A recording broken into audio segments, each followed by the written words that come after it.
Em, Quien sigue en la lista es Friedrich Schiller. Ujú. Vamos a estar 2 clases con Schiller, con esta obra que son las cartas, las Briefe, las cartas sobre la educación estética del hombre, aunque bueno, esa es la traducción de Antropos, hay otra traducción que es la de Acantilado, y ahí se llama la obra Cartas sobre la educación estética de la humanidad. Ujú. Todo un problema que Antropos diga que es las cartas sobre la educación estética del hombre y Acantilado diga no, es sobre la humanidad. Bueno, eh, pero bueno, finalmente es la misma obra, ¿no? La de las Calias de Calos, que es bello. Lo vimos cuando hablábamos de Platón, la calocagatía, que es bello del cuerpo y bueno del alma. Entonces, Schiller retoma un concepto griego que es el de Kalias, de kalos, belleza, para hablar precisamente sobre la educación estética del hombre. Y aparte me llama mucho la atención que lo escriba en cartas. No es el único que empieza a escribir en cartas, ¿no? Goethe, que por cierto fue un gran amigo de Schiller eh, por un tiempo, también escribió en cartas algunas de sus obras. El autor que vamos a revisar también en el semestre, que es Friedrich Schelling, ahora hay un montón de estos, Schiller, Schelling, Schopenhauer, pero bueno, Schelling también se dio a conocer y muy joven, apenas un jovencito y saltó a la fama en toda Alemania por su obra que se llama Cartas sobre dogmatismo y criticismo. El dogmatismo es Spinoza y el criticismo es Kant. Y también está en forma de cartas. Una gran obra esta de Schelling, del que vamos a hablar también una clase al respecto. Pero bueno, entonces lo que vamos a hacer enseguida es que le voy a dar la voz ahora a Pablo. Él nos va a estar acompañando en esta clase y la próxima. Entonces, yo les había comentado que, bueno, pues que les recomendamos que leyeran para hoy de las Calias, de las cartas sobre la acción estética del hombre, de la 1 a la 8 y para la próxima clase de la 9 a la 15, para que esté bastante delimitado y no tengamos ningún problema. Voy a aprovechar para decirles que hoy por la noche en el grupo de WhatsApp, y yo creo que también en el Classroom, estaré colocando la fecha de entrega del primer ensayo. Si ustedes recuerdan, con esto termino, son 2 criterios de evaluación. Uno es un ensayo escrito con una extensión de no más de 3 cuartillas, también no menos. Entonces son 3 cuartillas, ya la mayoría conoce las características. En Times New Roman, 12 puntos, 1.5 de interlineado, justificado, páginas enumeradas, mínimo 3 referencias bibliográficas y sin portada. Basta con que en la primera página, en la parte superior derecha, coloquen los datos de siempre, el nombre de la escuela, la carrera, su nombre, el mío, la clase y algo que es muy importante es que le den un título al ensayo para que, bueno, Lore y yo sepamos qué es lo que nos vamos a encontrar en su escrito y vamos a hacer la misma dinámica que el semestre pasado. Lore, hará una carpeta y con el nombre de cada uno de ustedes y entonces ahí pondrán ya ustedes su trabajo y ahí mismo encontrarán en un documento aparte las observaciones de Lore y en otro documento mis observaciones con la calificación. El segundo criterio de evaluación se entrega hasta el final del semestre y quedamos que es un video. Les recuerdo que ese video tiene una duración de 3 a 5 minutos si es individual y de 5 a 7 si lo hacen en equipo. Y el equipo puede ser de máximo 3 integrantes. El texto que ustedes van a leer y que va a acompañar las imágenes en el video, ese texto nosotros ya no lo vamos a leer, lo vamos a conocer hasta el video. Bueno, entonces, ahorita nos platicas, Pablo, cómo pensaste la dinámica, pero pues, o sea, me refiero a que si te pueden interrumpir como vas presentando la clase de Schiller, o si prefieres aventarte seguidito y dejar al final una media hora, no sé, ¿qué te parece mejor? Bueno, entonces vamos a escuchar a Pablito. Hola, buenas tardes a todos. Pues yo consideraba que durante las cartas a mí me parece como que hay determinados aspectos, determinados espacios que podrían abrir como a preguntas, me parece que podríamos abordar con mayor profundidad. Yo he preparado algunas preguntas sobre el texto mismo que yo tendría como intención que en determinado momento pudiéramos escuchar lo que ustedes piensan respecto a las preguntas señaladas, pero aún así, ¿no? Si en algún momento sintieran que es necesario comentar algo porque ustedes consideran que se me está escapando, porque ustedes consideran que es algo importante respecto a lo que se está comentando, pues siéntanse en toda la libertad en ese sentido.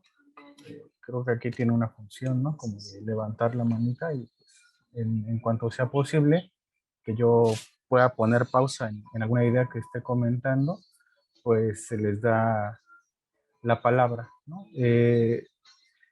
Si bien las cuestiones, ¿no?, que se discuten en el texto son complicadas, mucho más complicadas de las que yo lo voy a abordar, me parece que no han perdido actualidad, ¿no? Sino que muchas podríamos pensarlas primero respecto al tiempo histórico que está viviendo Schiller, eh, histórico, y frente a nuestra propia formación, me parece. En ese sentido, mmm, sería más bien como girar, ¿no?, las cuestiones en torno a esto que nos implica a nosotros frente al presente que estamos viviendo, no solo en términos de la época, sino en términos de cómo nos relacionamos nosotros con esta misma época.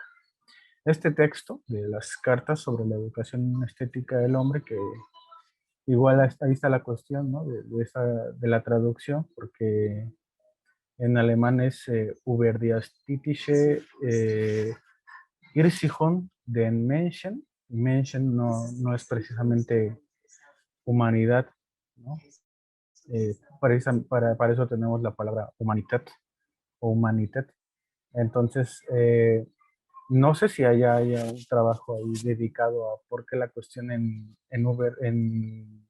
Schiller es Menschen y no humanidad, ¿no? Y cuáles serían las implicaciones de esto. Entonces, es un texto que yo tuve a bien trabajar en el trabajo de tesis. Si bien más bien lo trabajé en el último capítulo, pues fue un capítulo que siguió mucho de mi lectura a lo largo de todo el trabajo de investigación, ¿no? El trabajo ya, no digo que sea algo especial, pero bueno, si a alguien le interesara, pues ya anda ahí en TC UNAM, ¿no? El trabajo para ser leído. Entonces, y voy a hacer referencia a algunas cosas que me parecieron importantes en el sentido que les di más profundidad también cuando hice este trabajo, porque me parece que son importantes para discutir sobre Schiller, ¿no?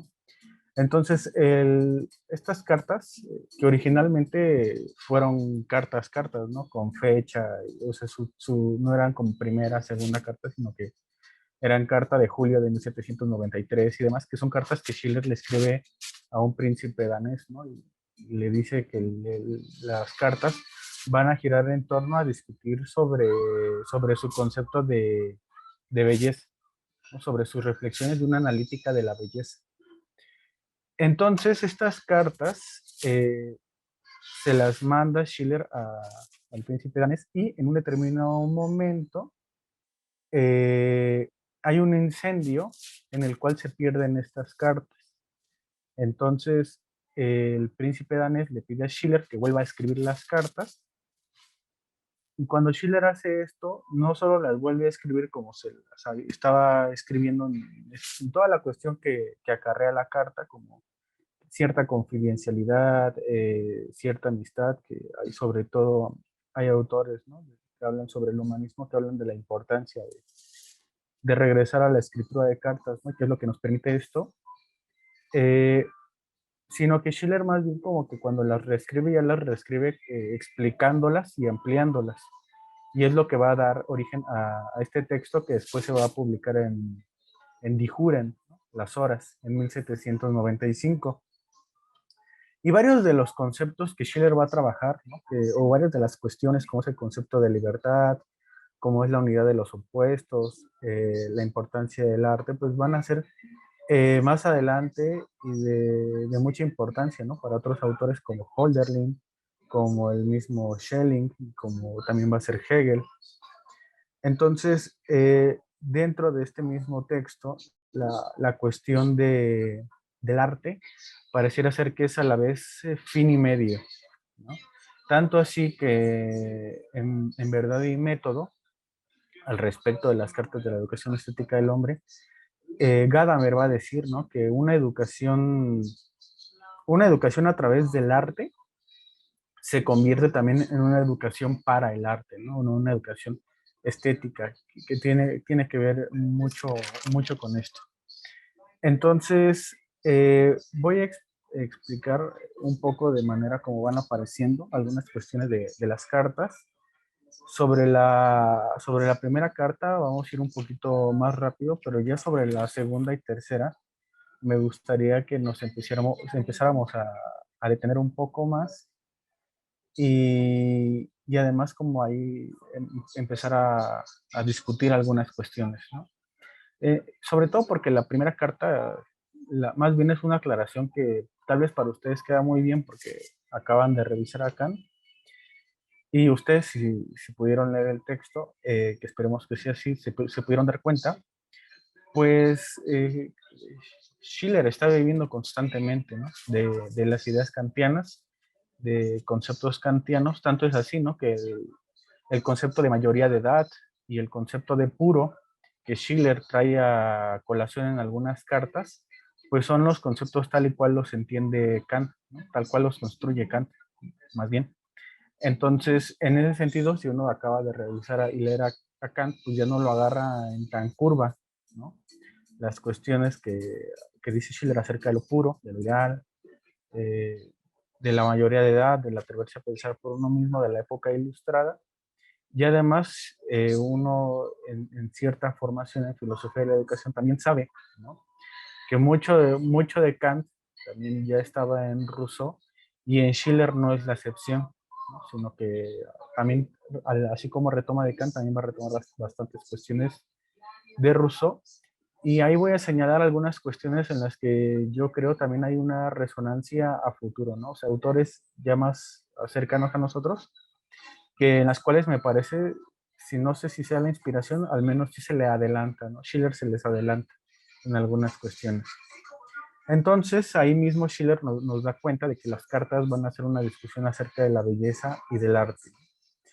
Y que él está seguro de que los lectores, ¿no?, tienen un corazón, así lo dice él, un corazón que es capaz de sentir todo el poder de la belleza y que las ideas que él va a plasmar, más que el resultado de viajes o de investigaciones, tienen origen más bien en un trato consigo mismo que más que en una experiencia vasta del mundo. Y me parece que Schiller lo que quiere decir ahí es que implica que los conocimientos que él llega dependen más bien de un uso determinado de la razón y del sentimiento, y que cualquiera de nosotros podría llegar a ellos si siguiera los razonamientos más o menos de la misma manera a los cuales llega Schiller, ¿no? O sea, no está diciendo que uno tenga que viajar mucho ni leer determinados textos, sino que más bien pareciera ser que Schiller dice que si uno hace determinado ejercicio del sentimiento y de la razón, va a llegar a las mismas ideas o a más o menos a las mismas ideas y afirmaciones a las cuales llega él mismo, ¿no? Y otra cuestión que tiene que ver más con una cuestión de estilo y de método, es la cuestión de que él diferencia, ¿no? Que hay cosas, hay objetos de conocimiento que son o hay cosas que son perceptibles para el entendimiento, y hay otro tipo de cosas, otro tipo de objetos de conocimiento que solo son perceptibles para el sentimiento. O sea, como que son objetos distintos y además son abordajes distintos los que hay que, o que de un mismo objeto uno puede hacer un abordaje desde el entendimiento y uno puede, y aparte puede hacer un abordaje desde el sentimiento y uno llegaría a cosas distintas del mismo objeto. Y él mismo señala, ¿no? Que hay algo que se pierde en este abordaje y que más bien el abordaje que él va a hacer de la belleza es un abordaje desde el entendimiento, y entonces muy probablemente habría otra cosa que decir acerca de esto desde el sentimiento que pues que va a quedar fuera, ¿no? Entonces, sobre lo que me gustaría más bien ahora que nos detuviéramos un poco sobre lo importante en el contenido de la segunda y tercera carta, ¿no? En específico en la segunda carta, porque es donde Schiller hace una especie de justificación de del porqué del texto, ¿no? Y manifiesta una preocupación, que es por qué escribir de estética, ¿no? Cuando en su tiempo parece ser mucho más importante discutir y reflexionar sobre moral y política. Esto tiene razones que cuando Schiller escribe la versión carta, ¿no? O sea, lo que les comentaba hace rato de las cartas al príncipe danés, la segunda carta tiene su origen en una carta que Schiller escribe en julio de 1793. Y entonces o sea, está viviendo lo más fuerte, ¿no? De la Revolución Francesa. Entonces, en ese sentido, Schiller, que me parece pensarlo con un adjetivo que es el adjetivo de intempestivo, ¿no? Que es un concepto que surge sobre todo en Nietzsche, y es pensarlo como intempestivo porque Schiller se muestra como radicalmente crítico con su tiempo, ¿no? Pero además con esta idea de que está criticando su tiempo y está escribiendo como para un tiempo futuro, como si estuviera lanzando una flecha. Entonces, Schiller sí es como, sí señala, ¿no? Que en el tiempo histórico que él está viviendo, ¿no? Dice, en algunos momentos llega a decir nosotros los modernos, su época no se preocupa por el arte, o al menos no por el arte en la forma en la que a él le interesa, ¿no? Porque el arte, dice él, el arte tiene que ver con la libertad, y esto tiene que ver con la idea kantiana de que el arte o lo bello es aquello que no responde a determinadas necesidades ni fines.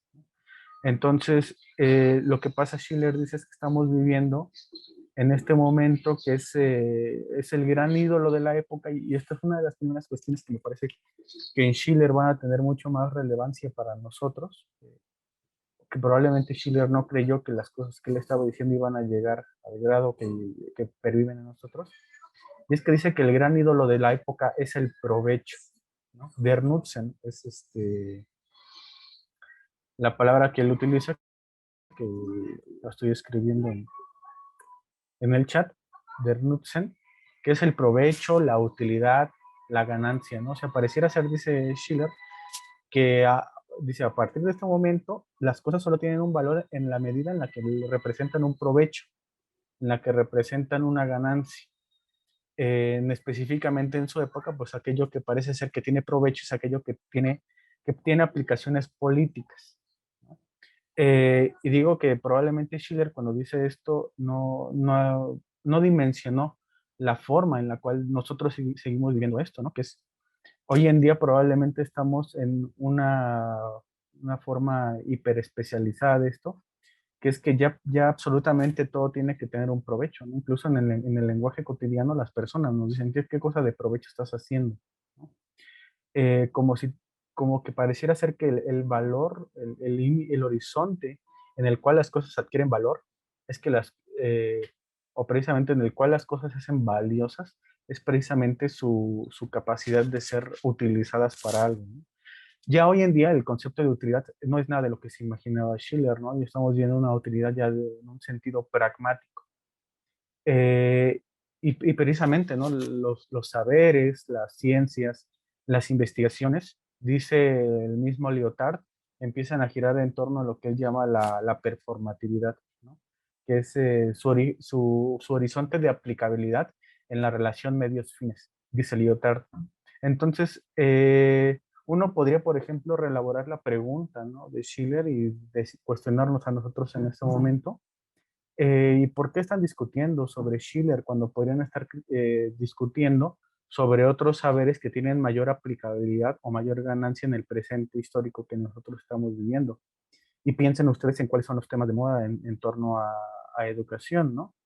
La educación emocional, la educación financiera, y este tipo de cuestiones. Entonces la pregunta sería, ¿por qué discutir sobre Schiller y no discutir simplemente sobre las cosas que hoy están de moda y que parece que tienen más aplicabilidad o mayor utilidad? Entonces, las cosas eh, tendrían este valor a partir de su utilidad, ¿no? Y la cuestión me parece así es que Schiller dice algo que también creo que tiene que ver con esta intempestividad, pero que además queda hasta nosotros, y es que es la idea de que todo aquel que no comparte los intereses de su época es abiertamente declarado un enemigo del bienestar y del progreso, ¿no? Pareciera ser que si uno no corresponde a los ideales de su época y no discute las mismas cosas que se discuten en su época, ni tiene las mismas discusiones, ni le parecen importantes las mismas cosas, pareciera ser, ¿no?, que es un enemigo de su época, que es un enemigo del progreso, con toda la connotación que esta idea puede tener, ¿no? O sea, progreso no tiene la misma connotación para Schiller que probablemente tiene ya para nosotros, ¿no? Eh, a mí me pasó, por ejemplo, ¿no?, como traer cuestiones así como de ejemplos que uno puede traer de repente de la vida cotidiana, que cuando hice el trabajo de investigación, de la tesis, en el primer capítulo hago una crítica, ¿no?, a esta idea de la gamificación, del uso del juego para el aprendizaje y estas cuestiones, y se me hacían este tipo de señalamientos, ¿no? Que si no estaba yo como siendo enemigo de la evolución de la educación, ¿no? Como si yo quisiera como si yo fuera un enemigo de este cambio y esa transformación de la educación en el sentido de que puede progresar y demás. Y es con lo que tiene que ver con lo que dice Schiller, ¿no? O sea, pareciera ser que si uno critica las cosas que parecen ser importantes en su época, uno de repente es señalado como un enemigo. Eh, y entre otras cosas, ¿no? De hecho, enemigo yo creo que sería el término más inocente con el cual uno podría decir que esta gente es señalada. Y entonces Schiller contraataca diciendo que quien puede ver más allá de las constricciones de su época es aquel que se eleva de su individualidad hacia la universalidad. O sea, que piensa no solo en términos de la inmediatez, sino que es capaz de pensar en el verdadero progreso de la humanidad, no de las individualidades, sino del género humano en su totalidad. Entonces, discutir sobre la estética, sobre el arte, sobre la libertad, sobre la belleza, responde más a las necesidades que al gusto de la época, es lo que dice Schiller. Es decir, pareciera ser que en la inmediatez no nos damos cuenta de las verdaderas necesidades de nuestra época. Respondemos al gusto, pero no a las necesidades, ¿no? Por ejemplo, a mí me parecía interesante cuando mis compañeros, cuando era estudiante, pues decían que más bien porque no llevábamos materias, ¿no?, que respondieran como decían ellos, a las necesidades de la época o a las necesidades sociales. Pero entonces, lo que ellos llamaban necesidades sociales era más bien necesidades, demandas económicas, es a lo que voy, ¿no? Como que estaban más interesados en que hubiera muchas más materias de capacitación y de otros saberes funcionales en la época, y no de otro tipo de materias que me parece, si uno hace ciertos diagnósticos, responden más bien a las verdaderas necesidades sociales, ¿no? Por ejemplo, eh, dentro de los estudiantes, o al menos los estudiantes que yo no conocía o que he conocido también en mi labor como en mi trabajo, como para no generalizar que todos se mueven de esta manera. Hay más interés, por ejemplo, en tener estos saberes funcionales como de capacitación laboral que en informarse sobre el estado en el cual está el analfabetismo en México, ¿no? Que es un serio problema y ese es un problema, una necesidad social, es a lo que voy. Pero en la inmediatez, ¿no? En la inmediatez pareciera ser que uno puede ser absorbido por por otros problemas y por otras cuestiones. Entonces a Schiller sí le interesa la política, ¿no?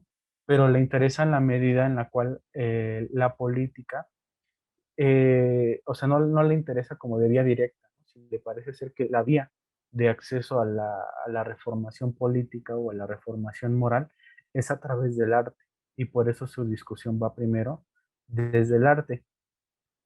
Cuando Schiller escribe la carta, la versión carta, ¿no? De 1793, de hecho, Schiller, ¿no? Cita a Solón de Atenas, en un pasaje, ¿no? Sobre donde se hace referencia a que los ciudadanos, cuando hay una disputa o cuando hay algún tipo de problema, tienen que tomar partido, ¿no? No pueden quedar como indiferentes a lo que está pasando.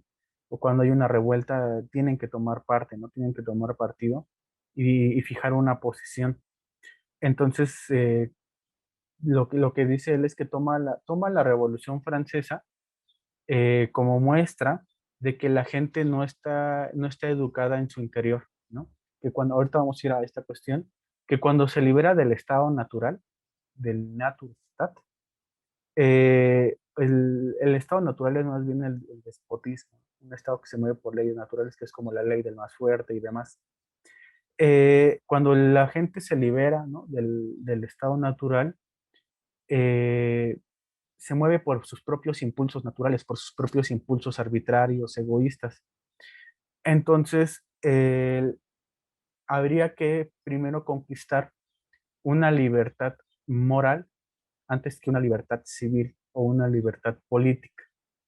Entonces, eh, muchas de estas cuestiones del contexto en el cual Schiller escribe las cartas pueden ser leídas en este texto de George Lukács, que es el de Goethe y su época, o Goethe y su tiempo, no recuerdo cuál es la forma en la que lo traducen al español, ahí anda circulando en Editorial Grijalbo, que, que Lukács escribe sobre estética, pero lo hace desde el marxismo, ¿no? Y la otra cuestión, que es la cuestión de cómo Schiller antepone la libertad moral a la libertad civil, Lukács se la va a criticar fuertemente en otro texto, que es el de Aportaciones a la historia de la estética, y se las va a criticar le parece a Lukács, pues es puramente un interés burgués esto, ¿no? Es una idea totalmente burguesa a ojos de Lukács, la idea de que hay que primero conquistar la libertad moral antes que que la civil, ¿no? El texto, el capítulo se llama precisamente a propósito de la estética de Schiller, ¿no? O a propósito de la estética de Schiller. Y de hecho también ahí Lukács va como a señalar muchas de las cuestiones de cómo la estética de Schiller se construye a través, ¿no? A partir de la estética kantiana. La cuestión aquí que tiene que ver mucho esto, es que Schiller estaría más bien como del lado de otros filósofos como serían Rousseau, ¿no? O Montesquieu, e incluso Maquiavelo, en la idea de que los ciudadanos tienen que ser virtuosos primero, ¿no? Y que tienen que ver antes por el bien público antes que por los intereses privados, en contraposición a lo que pensarían autores como Hobbes, ¿no? Que más bien pareciera ser que el Estado es para responder a los intereses privados de cada uno, o que el Estado es más bien como una excusa, ¿no? Para responder a los intereses privados. Entonces, le parece ser que Schiller, cuando está señalando estas críticas del estado natural, del, del estado de Naturstadt, es que un estado donde cada quien persigue sus intereses personales es esto, ¿no? Un estado natural. Y no es el estado moral y mucho menos es el estado estético, que son las imágenes, ¿no? Que él nos señala. Entonces, la cuestión cuando él empieza a decir, bueno, ¿por qué el arte, ¿no? O por qué la estética es la vía de acceso a al- a la libertad política, o por qué la libertad moral antes que la libertad civil, tiene que ver con que el hombre, ¿no? O el ser humano, como las otras criaturas de la naturaleza, cuando no puede actuar por sí mismo, dice Schiller, es guiado por la naturaleza misma, ¿no? Cuando no tiene, como dice, como el uso de la razón, la naturaleza misma le va guiando como por un instinto, un impulso natural, lo guía a ir actuando. Entonces, el ser humano, antes de hacerlo por uso de razón, por la naturaleza misma, es impulsado o es arrojado a vivir en el estado natural. Pero entonces, dice Schiller, en un determinado momento, que más bien es la época de la que le está hablando, este es el determinado momento, me parece, eh, el ser humano puede como frenarse y decir, a ver, este es el camino por el cual me ha llevado el impulso natural, pero ahora que yo puedo hacer uso de la razón, tengo que rehacer ese camino, puedo rehacer ese camino. De hecho, lo que nos hace ser seres humanos, dice Schiller, es la capacidad de rehacer el camino por el cual nos ha impulsado la naturaleza, ¿no? Entonces, si podemos rehacer el camino, si podemos transformar la necesidad física en moral, este estado natural también puede ser transformado en un estado moral, ¿no? La necesidad, la coacción nos impulsan al estado natural o al estado regulado por las leyes naturales, pero no a un estado regulado por leyes morales. Es algo que nosotros tendremos que conquistar, es algo que tendremos que construir, algo por lo que tendremos que luchar. Entonces, en tanto que está formado por leyes naturales, un hombre moral o un ser humano moral no podría acoplarse a esta forma del Estado. Entonces resultarían incompatibles. Y así como se separa de la necesidad, ¿no? Eh, se puede separar del estado de leyes naturales. ¿Y qué es esto de separarse de la necesidad? Schiller dice que hay como necesidades naturales, pero que pueden ser ennoblecidas moralmente, ¿no? Las necesidades físicas que te impone la naturaleza, las puedes ennoblecer moralmente, las puedes embellecer moralmente, dice Schiller. Y él pone un ejemplo con el amor sexual. O sea, pareciera ser que la cuestión sexual es una cuestión a la cual nos impulsa la naturaleza, es una necesidad física, pero el ser humano la puede ennoblecer, ¿no? La puede embellecer, ¿no? Estoy pensando en estas cuestiones del cortejo, la misma cuestión del amor, sería una forma de ennoblecer esto a ojos de Schiller. Y aquí dice Safransky, me parece muy interesante, Rudiger Safransky señala que a él le parece que Schiller aquí se está adelantando muchísimo a Freud en la cuestión de la sublimación, ¿no? O sea, pareciera ser que hay impulsos, ¿no? Eh, ciertos impulsos inconscientes, ciertos impulsos naturales, eh, y esta manera de lo que llama Schiller ennoblecer, Freud es lo que llamaría sublimar, ¿no? O sea, encontrarles formas socialmente aceptadas que nos permiten construir sociedad, que nos permiten construir culturas de formas socialmente aceptadas de sublimar estos impulsos, ¿no? Que es sobre todo en Freud, ¿no? El impulso de Eros y el impulso de Thanatos. Y la interpretación que yo hice también a través del trabajo de titulación es que, y con ayuda sobre todo de Johann Huizinga en el Homo Ludens, es que esto que Schiller llama ennoblecer, que además más adelante lo va a trabajar un poco así, y que Freud llama sublimación, yo a partir de Huizinga lo llamo jugar, ¿no? O sea, es a través del juego que uno sublima estos instintos o que uno ennoblece estos instintos o estos impulsos naturales, estas necesidades físicas. Y entonces Huizinga hace todo el recorrido, ¿no? De cómo eh, esta cuestión de la sexualidad se transforma en cortejo, ¿no? Y el cortejo, o lo que nosotros hoy conocemos como ligar, pues tiene mucho que ver con reglas, con competición, con juego, ¿no? Con diversión, con ir y venir. Y otros impulsos, dice Huizinga, también son sublimados o también son transformados en cultura a través del juego, ¿no? Que es la cuestión, por ejemplo, de matar al otro, ¿no? Que en Freud era el impulso de Thanatos. Bueno, esto de matar al otro, dice Huizinga, pues, se sublima o se convierte en cultura a través de la competición, ¿no? Y ustedes pueden pensar en cualquier competición, ¿no? En la competición física, ¿no? Que tiene que ver con la creación de los Juegos Olímpicos y demás, y otro tipo de competiciones, ¿no? Incluso ahí Wisin va a decir cómo, pues cómo también toda esta cuestión de que se establece entre los sofistas y Sócrates y Platón, pues es también una cuestión de juego y de competición, ¿no? Y responde también a una forma simbólica de matar al otro a través de la competición, de ganarle, de vencerle, eh, y responde a reglas, ¿no? Responde a movimientos, responde a determinado juego.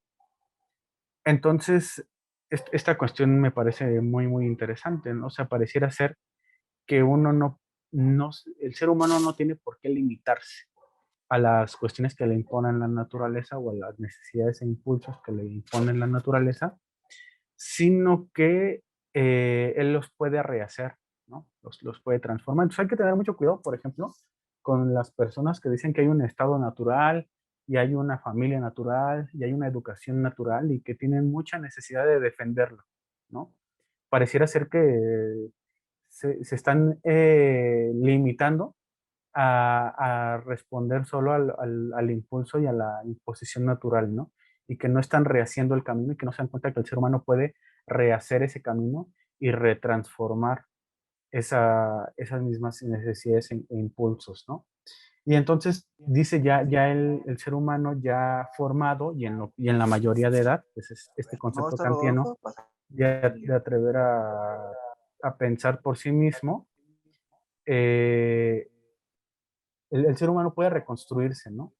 Y se da un estado, se da un nuevo comienzo, una nueva infancia, dice por ahí Schiller.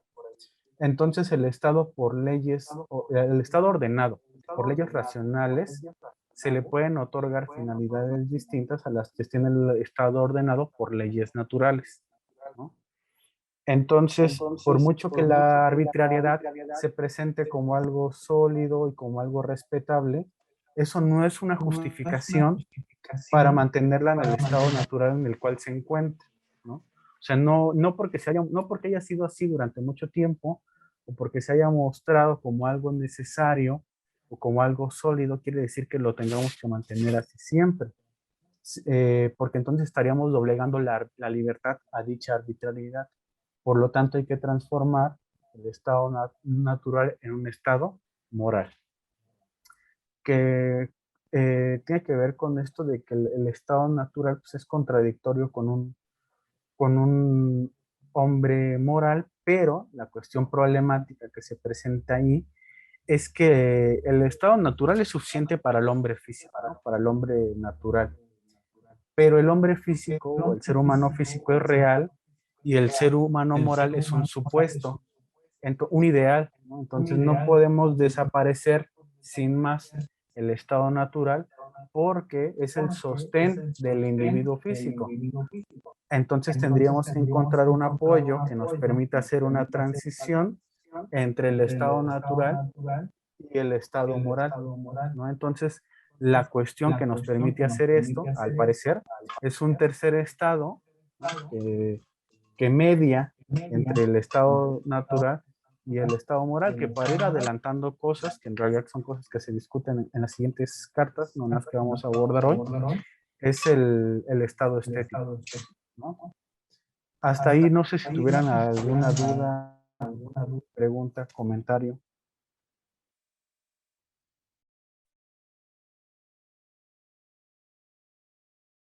Bueno, a mí me gustaría resaltar de que también este Schiller hace referencia a la época griega, ¿no? Y que eso también es relevante porque está haciendo un contraste, ¿no? Con lo que está pasando en la época histórica que él estaba y bueno, con lo que pasaba con Grecia y hace referencia en especial a Grecia en el sentido de que ahí la cosmovisión o que el ser que estaba en ese lugar era un unitario, ¿no? Y estaba también, se pensaba la formación del ser humano, a mi entender, como lo pensaba Schiller, era la unidad con el ser, con la naturaleza, ¿no? En la época griega, mientras que en esta época se está tendiendo hacia una instrumentalización del ser humano, ¿no? Entonces se está desperdiciando, bueno, se está, sí, escindiendo, se están construyendo el hombre unidimensional, como lo diría Herbert Marcus, ¿no?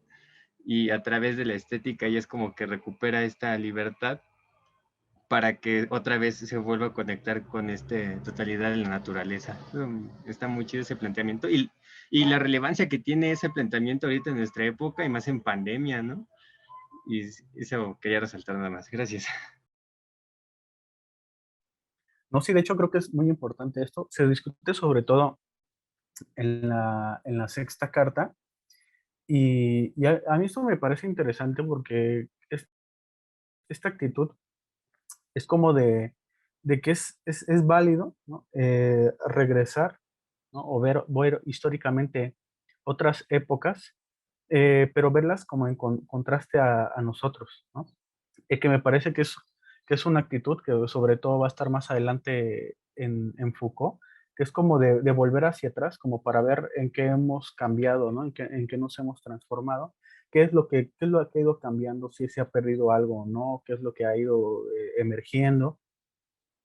Entonces, y además como considerando que habría épocas, ¿no? Que esto también tiene que ver mucho con ciertas ideas progresistas de la historia, y aquí pareciera ser que en realidad más bien no hay como, o sea, se desmantelaría esta idea del progreso de la historia, ¿no? Sino que sería más bien como que considerar que hay épocas, desde ciertos criterios, claro, mejores que otras, y que nosotros podríamos aprender cosas de esas épocas que son mejores que la nuestra, ¿no? Que son épocas pasadas. Entonces, esta idea de que el ser humano va progresando, que supuestamente sería mejor que en las épocas anteriores, quedaría invalidada, ¿no? O sea, pareciera ser que no es así, porque además me parece ahí sobre todo también Schiller, ¿no? Está recuperando ideas de Rousseau, sobre todo en la cuestión del discurso sobre si las ciencias y las artes han ayudado al mejoramiento del hombre,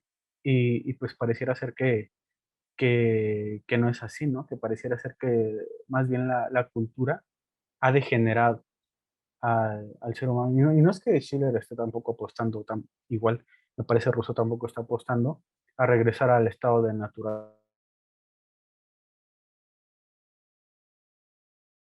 de conciliar el impulso natural del ser humano con el impulso moral, ¿no? Y sería a través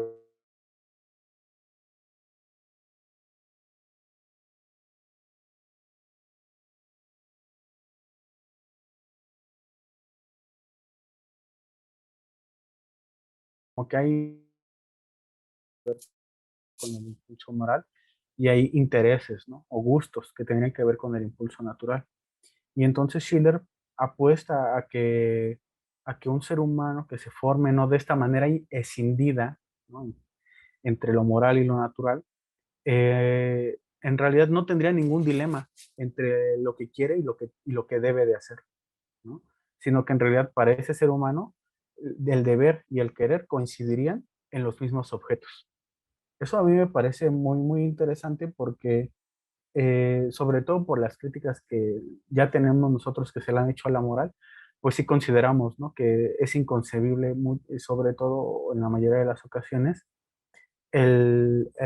una unidad, ¿no? Entre el deber y el querer, sino que pareciera ser que están en total contradicción. Aquí pareciera ser, dice Schiller, que cada hombre fenoménico, cada hombre particular, ¿no? Lleva en sí mismo la disposición a este ser humano puro e ideal, y quien debería representar de forma objetiva a ese hombre puro e ideal es el Estado, ¿no? Stat. Eh, Siempre intentando como ponerlo cuando nos referimos a esto con E mayúscula, dicen sobre todo los que lo traducen para diferenciarlo de estado de cosas, ¿no? El estado, la organización política. Y entonces hay dos maneras, ¿no? Dice Schiller, en las que pueden llegar a coincidir el hombre temporal y el hombre ideal. Una es que el hombre puro, ¿no? Somete al hombre, o el hombre ideal somete al hombre temporal o al hombre empírico. ¿Y esto cómo se hace, dice Schiller? Es cuando el Estado suprime a los individuos, ¿no? O suprime las diferencias que están en los individuos. La otra manera en la cual pueden coincidir es cuando el individuo se ennoblece, el hombre particular se ennoblece y se convierte en el hombre ideal, ¿no? O está en este camino de convertirse en el hombre puro. Son dos caminos radicalmente opuestos, ¿no? La razón y el Estado tienden a la uniformidad, mientras que la naturaleza y el individuo tienden a la variedad. Entonces, dice Schiller, cuando el carácter moral solo puede afirmarse suprimiendo a las individualidades o suprimiendo el carácter natural, cuando el Estado solo se puede afirmar suprimiendo a los individuos, nos habla de que ese Estado está todavía en un grado deficiente de formación. Y ahí la palabra que utiliza Schiller es importante porque sí es Bildung, ¿no? La palabra que utiliza ahí. Entonces, o sea, si el Estado, para afirmarse como Estado, como representación objetiva del hombre puro, solo lo logra a partir de la supresión de las individualidades, de la variedad del carácter individual, es un estado deficiente, es un estado que aún no está en un grado de formación como deseable, ¿no? Entonces, aquí esto me parece muy, muy interesante porque nosotros podemos identificar que hay muchas propuestas educativas que actúan de esta manera, ¿no? Que buscan la afirmación de la uniformidad a través de la eliminación de la variedad, ¿no? A través de la negación o la supresión de las diferencias. Entonces, ahora bien, me gustaría que pusieran atención en esto porque quisiera saber qué piensan al respecto, que lo discutiéramos entre todos. ¿Cuál consideran ustedes que ha sido la labor de la pedagogía? ¿Imponer la uniformidad o dar paso libre a la variedad? ¿Es posible construir pedagogías que medien entre el carácter universal y el carácter particular del ser humano? Me parece que también esto es una de las primeras discusiones de la pedagogía de Kant, ¿no? Que pareciera ser que la humanidad solo puede ser representada a través de los distintos sentidos de humanidad en todos y cada uno de nosotros. O sea, uno de nosotros no puede representar a toda la humanidad, pero la figura de humanidad no solo es algo que representamos todos, sino que la figura de humanidad tendría que ser un reflejo de todas las particularidades, ¿no? En ese sentido, eh, voy a discutir dos cuestiones que están ahí en Schiller, que tienen que ver con nosotros, y a partir de ello, que ustedes me comentaran, ¿no? Qué es lo que consideran sobre esta pregunta? Habla Schiller de cómo actúan el artesano y el artista, ¿no? El artesano dice actúa violentando e imponiendo una forma a la materia con la cual trabaja. El artista actúa de manera parecida, pero de una forma en la cual a la vista parece que está respetando la libertad de la materia. Y entonces Schiller es muy específico al decir que ni el político ni el pedagogo pueden actuar de esta manera. O sea, ninguno de los dos puede imponerle a la materia con la que trabaja una forma, sino que tiene que respetar la libertad de esa misma materia. Ambos tienen que favorecer el todo, el Estado, pero también tienen que favorecer a las partes, los individuos. Ajá.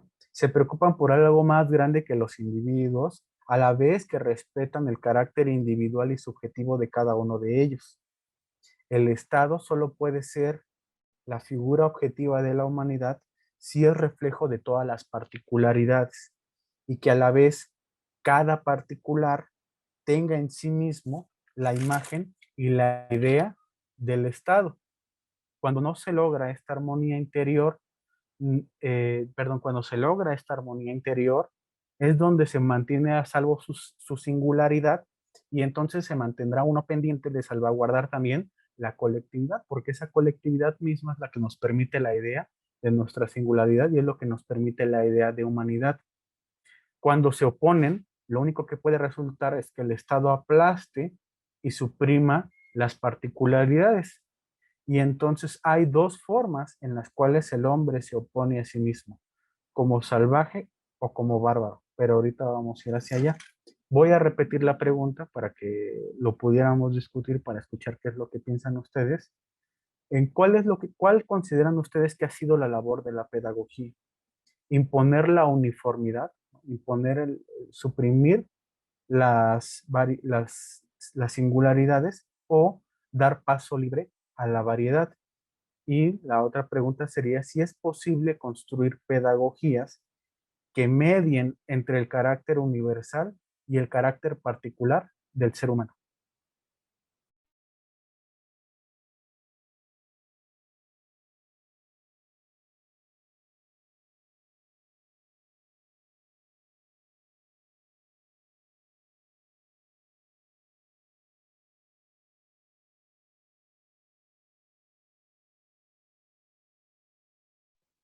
Claro, Osiris Cárdenas, adelante. Bueno, en relación con la primera de que si la pedagogía está dividiendo en vez de unificar, yo creo que precisamente sí ha pasado eso y más con la generación de los estados-nación en el siglo XIX, donde ya se da una sistematización de los saberes y también se está dando ya estos certificados. Y bueno, eso en relación también con lo que pasa en la revolución industrial, ¿no? Nos está capacitando o se están instruyendo a los estudiantes para que operen en esos ámbitos laborales. Y si eso lo traspasamos, ¿no? Al siglo XX, pues vemos que en el siglo XX, con la introducción de los organismos internacionales, con estas lógicas económicas de globalización, liberalismo, etcétera, etcétera, se ha privilegiado más el campo instrumental tanto de la pedagogía como de la didáctica, y en ese sentido no están unificando, sino están particularizando una cierta visión de ser humano bajo su concepción de mundo, en la cual, vuelvo a decir, no, o sea, nos están dividiendo, instrumentalizando y preparando para un trabajo que, si bien en nuestra época, pues es, ¿no? O sea, es impensable, ¿no? No sé, bueno, yo siempre he dicho, no se vive siempre de teoría, pero también darle tanta cabida al trabajo no creo que sea la apuesta. Entonces, desde esa perspectiva, lo veo de que sí, la pedagogía sí ha estado instrumentalizándose y mucho. Y más, no, la introducción de la psicología, ¿no? Todo esto del constructivismo y también está dando cierta forma de cómo se está aconteciendo la práctica docente, el ser del alumno, el de la escuela, etcétera, a través de metodologías, ¿no? Que te aseguran cierto aprendizaje o no. Esa es con relación a la primera pregunta. Gracias. Sí, no sé qué consideres tú. También, ahora que mencionas esto de la formación de los estados-nación y la forma de educación que se empieza a manifestar en estas mismas formaciones, eh, en la cuestión que comentabas, me parece ser que la educación por la cual apuestan estos estados-nación no es una educación unificadora, no en el sentido de que propongan la armonía del ser humano, que no es lo mismo armonía que unidad, ¿no? Al menos en términos de Schiller. Me parece que sí apuestan por una unificación, pero precisamente por también como lo trabaja el mismo Durkheim, ¿no? O sea, si toda una sociedad va a responder a unos solos intereses, tenemos que unificar la educación y tenemos que unificar la forma en la cual se educan los ciudadanos, porque incluso ahí señala la importancia, ¿no? de la escuela, al menos en términos de Durkheim, que es que no podemos dejar que cada familia eduque, porque si dejáramos que cada familia educara, las personas se formarían con ideales y con valores distintos, y eso no respondería a la idea de una nación. Entonces, ¿qué tenemos que hacer? Unificar cuáles son los valores, unificar cuáles son las habilidades que hay que tener, y eso es lo que va a proponer la educación, dice Durkheim, ¿no? Por eso todos tienen que eh, asistir a la escuela, ¿no? Esto de asistir a la escuela a veces oscila entre un derecho y una obligación en estos términos, ¿no? Pero además, por ejemplo, esto de que señala Durkheim, esta gente que dice que la familia es la que educa y en la escuela solo se obtienen conocimientos, Durkheim diría, no, no es cierto. De hecho, no podemos dejar que la familia eduque, porque si la familia educara, todos tendrían como distintos sistemas de valores, al menos en términos de Durkheim. Y a lo que voy es que entonces esta idea de esta pedagogía, como dices tú, instrumentalista, que mucho surge a partir de las propuestas de Durkheim, ¿no? Sobre todo en educación y sociedad, eh, me parece que es una pedagogía unificadora en el sentido de que le da más valor, ¿no? A la uniformidad del ideal que está imponiendo el Estado, más que a un carácter particular e individual, ¿no? A un fomento a las diferencias, sino que esta pedagogía instrumentalista, esta pedagogía normalizadora, ¿no? Que también tiene que ver con los términos de Foucault, tiene que ver más con la imposición de una figura de humanidad ya preestablecida sobre los individuos, ¿no? Como si esta figura de humanidad se plasmara sobre los individuos en lugar de que la figura de humanidad fuera un reflejo y una respuesta a las distintas particularidades, al mismo tiempo que los particulares son un reflejo de la imagen de humanidad que tenemos como colectividad. Para quien decía que repitiera la última pregunta, ya se los puse ahí en el chat, que si es posible construir pedagogías que medien entre el carácter universal y el particular del ser humano, ¿no? Yo pensándolo en términos de que probablemente, o sea, probablemente se han construido pedagogías normalizadoras, unificadoras, y a veces también intentos de pedagogías que apuestan más bien por la armonía, pero podría ser que no, o sea, se ha hecho así, porque en realidad no se pueden hacer las dos cosas al mismo tiempo, ¿no? Por ejemplo, me parece que mucho de lo que está discutiendo, sobre todo en esta carta, es una gran referencia al Emilio de Rousseau, ¿no? O sea, dice Rousseau, ¿no? O sea, intentamos al mismo tiempo, dice Rousseau, formar un ciudadano y un individuo, lo dice así en el libro uno, y no formamos bien ninguno de los dos, ¿no? Y entonces, por ejemplo, cuando Todorov, ¿no? Habla de las tres figuras, o al menos su interpretación, las tres figuras de humanidad que hay en Rousseau, dice que hay un individuo, que hay un ciudadano, pero al mismo tiempo hay una tercera figura que es la del individuo moral, y que ese no está escindido entre lo colectivo y lo individual, ¿no? Sino que está formado de manera correcta en los dos, que sería el mismo Emilio, ¿no? Y que, como bien señala Rodolfo, solo Emilio es el que es capaz de establecer el contrato social, ¿no? Pero no sé si alguien más tenga posibilidades de respuesta a estas preguntas que estoy planteando.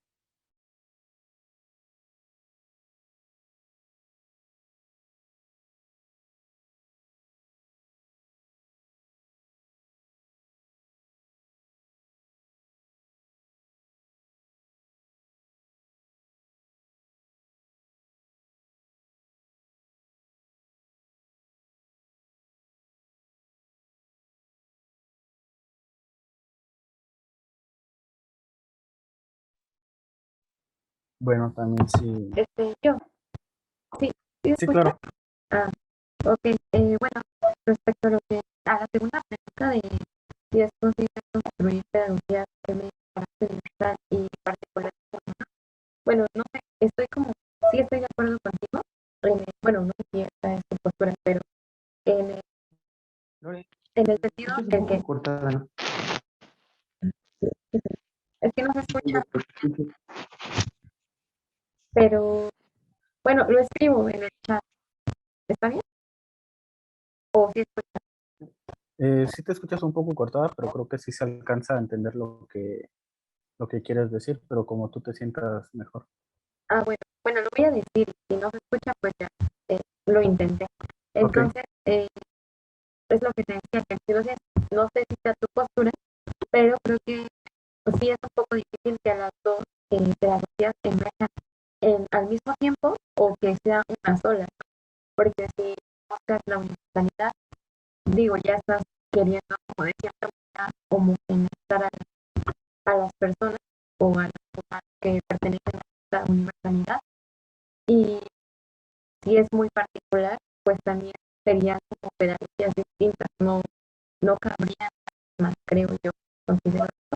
Entonces, quizás podría haber una universalidad o un estado que acoja a pedagogías eh, pues individuales, pero que no sean, bueno, que no tengan el carácter universal.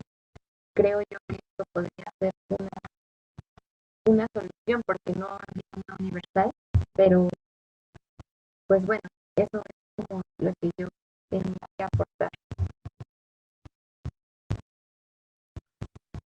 Sí, no, yo estoy de acuerdo en que la apuesta sería precisamente a lo que Schiller va a ir, es que no tenemos por qué escoger, ¿no? Si bien se ha dado, y de hecho él dice, esto es parte de la propia, del propio progreso del ser humano, que se ha dado esta cuestión entre el carácter universal y el carácter particular. Son un medio, es lo que quiere decir Schiller, ¿no? O sea, esta división del ser humano, esta escisión, es un medio, pero no es la finalidad del ser humano. Entonces, es en términos de Deleuze sería un falso dilema, ¿no? Entre si tenemos que apostar por una pedagogía de carácter universal o una pedagogía de carácter particular. Precisamente lo que va a apostar Schiller es que una educación estética es universal y particular al mismo tiempo. Y creo que al menos si nos interesa esto, creo que hay mucho que rescatar de Schiller hacia nosotros. Eh, Tendría que ser eso, ¿no? Que la posibilidad de construir pedagogías estéticas, desde el sentido en el que lo están teniendo Schiller, ¿no? Por ejemplo, creo que esto ya sí es postura personal y no tiene nada que ver con lo que se está comentando. Así como diría Schiller, si lo estoy diciendo mal es puro error mío. Eh, Creo que es un error que hoy en día cuando se habla del arte en la educación, se habla del arte siempre refiriendo a que, es que el arte es bueno para la psicomotricidad, ¿no? Es que el arte desarrolla la parte socioemocional, como si el arte no fuera deseable en sí mismo y como si el arte no pudiera alcanzar dentro de la formación humana, todavía hay ideales mucho más altos que estos dos, ¿no? Entonces, habría que pensar ahí, ¿no? ¿Qué es cuál es la postura, ¿no? Y qué es lo que podemos rescatar de la educación estética, sobre todo en los tiempos que estamos viviendo nosotros hoy en día, ¿no? O sea, me parece que esta idea de que del carácter nacional y unificador a través de la educación, al menos en esta modernidad tardía que estamos viviendo nosotros, pues es en algunos estados, ¿no? Ya no, o digo en algunos países, no ya en todos, o sea, pero pues tiene que ver también con la forma en la cual se critica, se ha criticado estas imágenes hoy en día, pero no por eso quiere decir que la educación que estamos viviendo nosotros sea mejor. Eso es lo que voy, ¿no? Mejor entre muchas comillas también. Sino creo que, o sea, pareciera ser que estamos yendo hacia el lado donde dice Schiller, de particularidades, pero particularidades arbitrarias, ¿no? No particularidades morales. Es a lo que voy, ¿no? Sino que pareciera ser que en esta crítica a la cultura y demás, eh, no nos estamos acercando a un estado moral, sino que estamos todavía viendo con mayor fuerza los estados naturales, ¿no? O sea, lo- en la época de Schiller con la Revolución Francesa y otras revoluciones, se estaba luchando contra los estados despóticos, pero los estados despóticos siguen vivos, ¿no? Ya incluso de manera más fuerte, como es el fascismo. Entonces, eh, a lo que voy es que muchos de los problemas que nos está señalando Schiller eh, perviven en nosotros y probablemente perviven en dimensiones y fuerzas que Schiller no se imaginaba que iban a alcanzar, ¿no? Sobre esto, igual si tienen algo que comentar más adelante, siéntanse en la libertad de hacerlo, ¿no? Voy a proseguir. Eh, No, yo quiero comentar. claro, claro que sí. Bueno, al principio como que estabas diciendo que de alguna manera Schiller y se adelantaba mucho a lo que, o ya estaba anunciando algo que probablemente hoy en nuestros días es muy evidente, ¿no? Y con últimamente lo que estás diciendo sobre pues la necesidad, y como lo dice también Schiller, de una educación estética y no solo en artes plásticas o en cualquier cosa, taller que se llame de secundaria que nos enseñan que es educación artística, lo estaba relacionando mucho con un autor que acabo también de leer para otro seminario, que es Baudrillard, o algo así, que habla sobre la transestética, ¿no? Y que de alguna manera él nos habla de todo este trans o cambio de la modernidad que trae consigo, pues, que trae consigo, pues muchas confusiones, ¿no? Él le echaba como tierra a Jeff Koons, bueno, a Jeff Koons no en especial, pero a Duchamp, ¿cómo se llama este otro güey de la máquina? Bueno, no me acuerdo, pero este, pero dice, en esta modernidad en donde ya todo es un, un tipo de una tipo de simulación, que todos estamos simulando que estamos haciendo algo, pero que ya no estamos haciendo nada, pues se, se diluye, se dispersa el término de lo bello y lo feo, incluso de lo sublime, ¿no? Ya no hay una separación de lo que probablemente Kant o Longino, que estamos viendo, vimos también acá, nos dicen que es bello, ¿no? O que es sublime. Ya no tenemos esa, eh, como estos no tópicos, no, pues sí, como estos parámetros para definir bien qué onda con nuestra educación estética, ¿no? Y que también es algo como grave a lo que hemos llegado porque pues ya ni siquiera hay una valorización de ello. Pero bueno, era todo lo que quería decir, se me vino a la mente. Sí, de hecho, esto solo lo pongo como nota a pie de página porque me lo recordaste, no sería el sentido de lo que estamos intentando abordar en la clase, pero también es importante.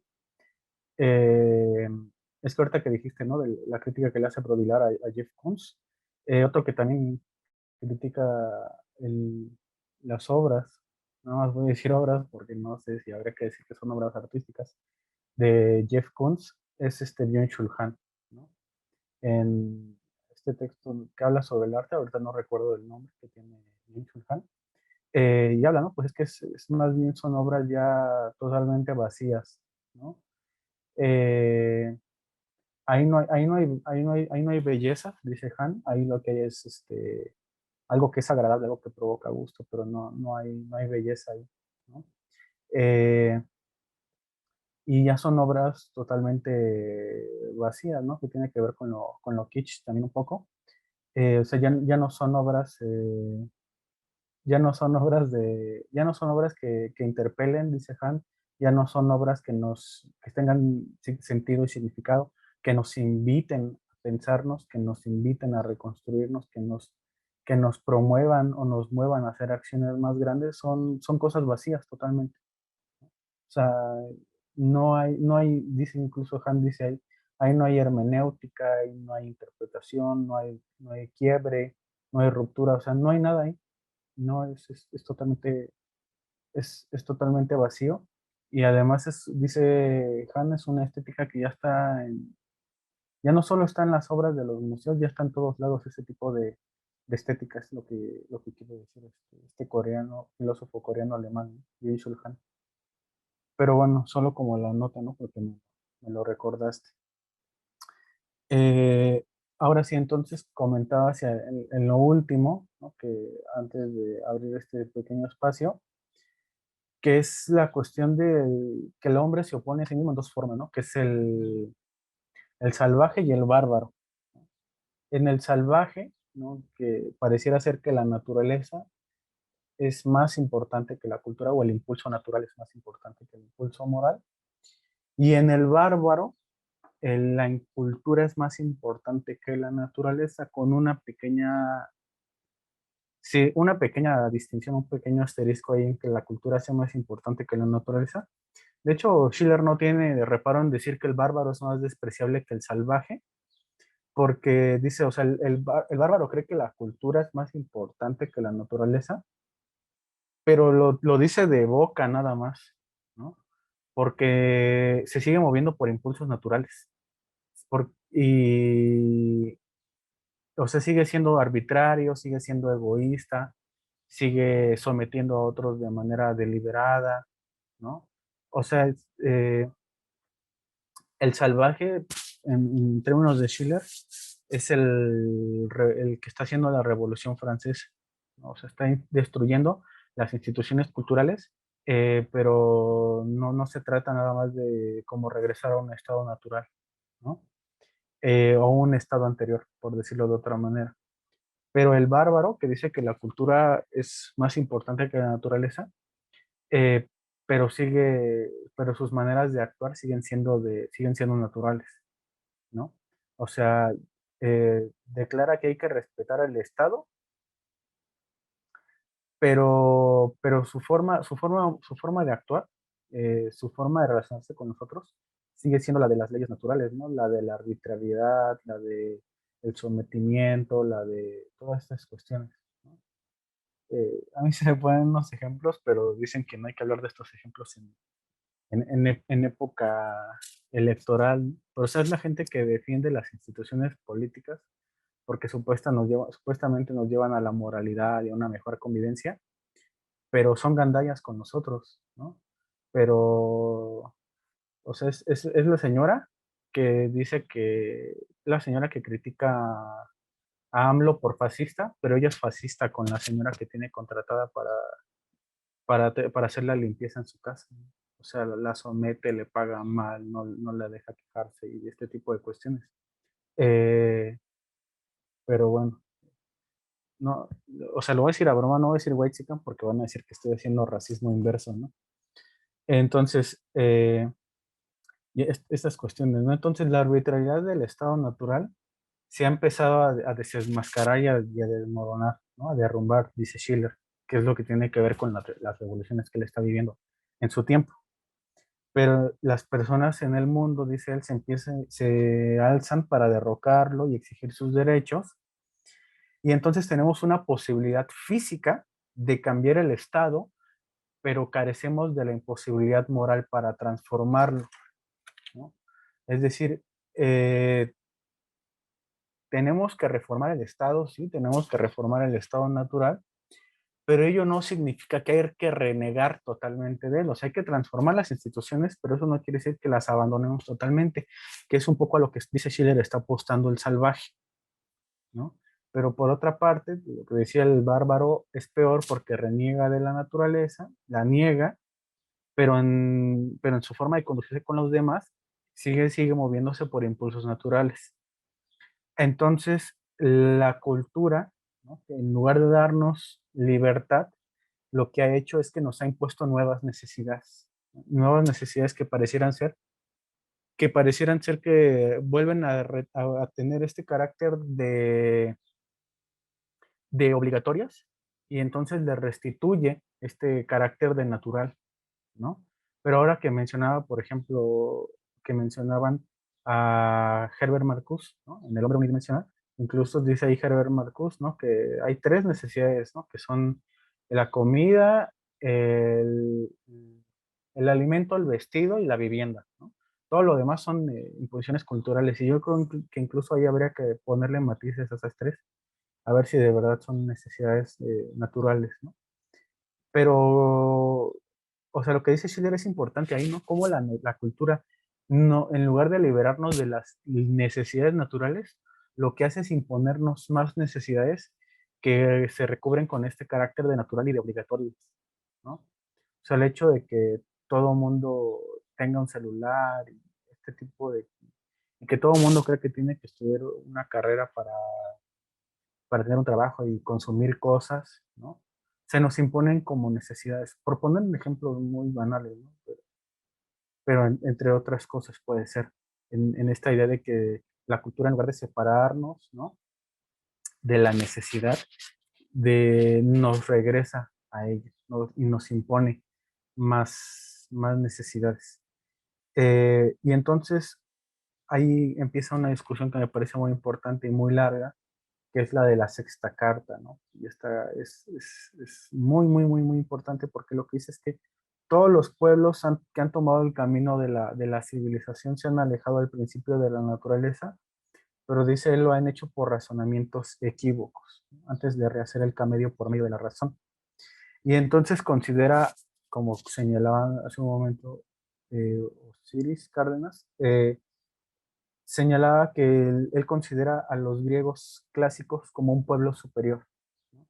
En tanto que sus cualidades, como en la forma en la cual reunían en sí mismos la razón y la imaginación, ¿no? O sea, no parecieran no estar tan escindidos entre el carácter natural y el carácter moral como lo estamos nosotros. Y entonces lo que yo decía, me parece que aquí podemos encontrar una actitud que a mi parecer también se encuentra en Foucault, que es la de pensar en otras épocas, pensar sobre ellas y cómo esta forma de pensar es una forma de pensar sobre nosotros mismos y nuestra propia época, ¿no? Es como una forma de hacer una ontología y una crítica del presente a través de pensarnos desde otras épocas.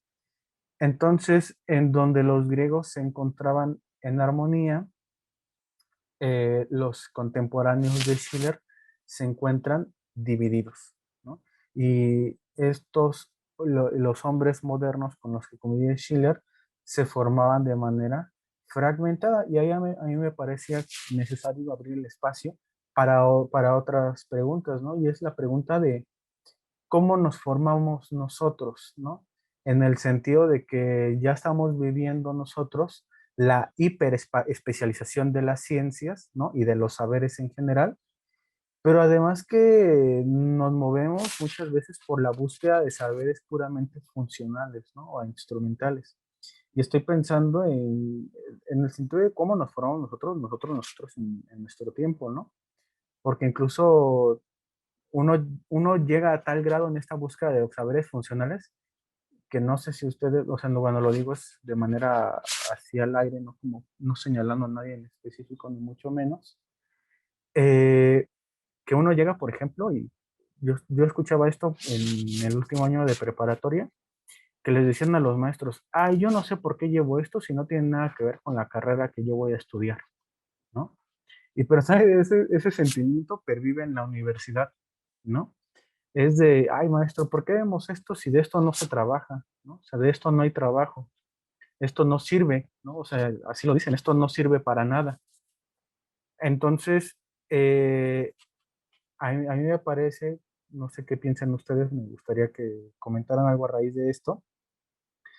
¿Cuál es la forma, ¿no? En la cual nos relacionamos también nosotros con la universidad y la forma en la cual nos relacionamos con las profesiones, ¿no? Porque la cultura es la que nos ha ido fragmentando, ¿no? Dice, de hecho, dice Schiller, ¿no? Que los hombres viven aislados y fragmentados, representando cada quien solo un aspecto de la humanidad, pero ni siquiera es un aspecto que ellos ejerzan de manera libre e inteligente, dice Schiller, ¿no? Sino que se nos impone una forma de actuar y eso es a lo que iba, o sea, cómo nosotros, nosotros para decir todos, sin decir que todos hacemos o que ninguno lo hace, eh, cuando estamos en la universidad queremos que nos digan cómo vamos a actuar cuando estemos en el campo profesional. Así, yo tenía compañeros, ¿no? Que decían, a mí díganme cómo voy a hacer las cosas, ¿no? Ven, o sea, el problema que hay es como, a mí impónganme cómo voy a ejercer este aspecto de la humanidad, porque yo no lo puedo o yo no lo quiero construir o no quiero construir la forma en la cual ejerzo este sentido de humanidad, ¿no? Y entonces uno piensa las profesiones como, a mí díganme qué tengo que hacer, ¿no?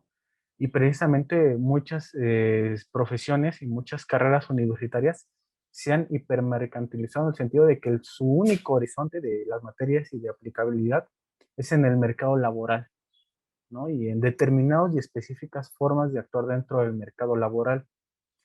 Entonces, no sé si a raíz de esto ustedes quieran comentar algo.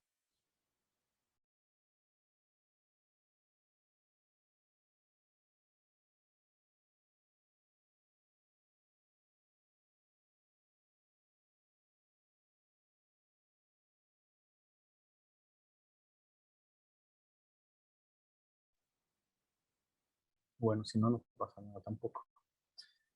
Entonces, ahora, la colectividad, esta forma de colectividad que, regresando, es una forma de colectividad en un grado de formación deficiente, hace que el valor de cada individuo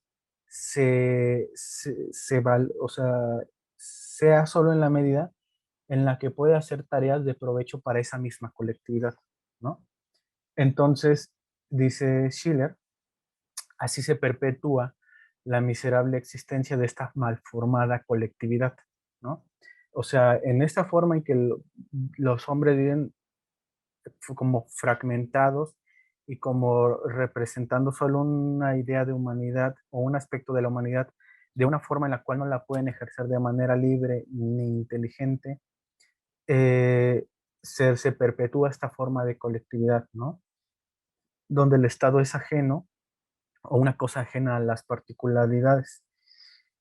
Aunque esta fragmentación, claro, eh, da pocos beneficios para el individuo particular, ha sido necesaria para que la humanidad avance, ¿no?